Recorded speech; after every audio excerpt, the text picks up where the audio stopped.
लेकिन मैं आपको एक मेन बात बताना चाहता हूँ जो आपको कोई नहीं बताएगा। पहली बात तो आपको मल्टीमीटर क्या होता है, कैसा यूज़ करते हो आना चाहिए, ये आपको कोई नहीं बताता है। लेकिन मुझे एशिया टेलीकॉम में मल्टीमीटर कैसा चेक करना है, उसे कौन से वोल्टेज पे लाना है वो मालूम पड़ा। देव सर ने इतना सही तरीके से सिखाया, रजिस्टर कैसा चेक करते हैं मल्टीमीटर से, और कैपेसिटर का वैल्यू क्या होनी चाहिए उसे कैसा चेक करते, उसका फॉल्ट कैसा निकालते।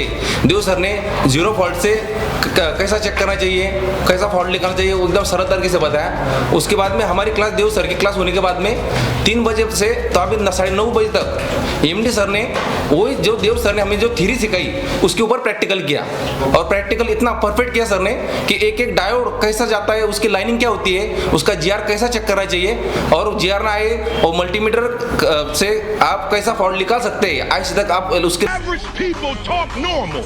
Average people talk problems. The great talk solutions.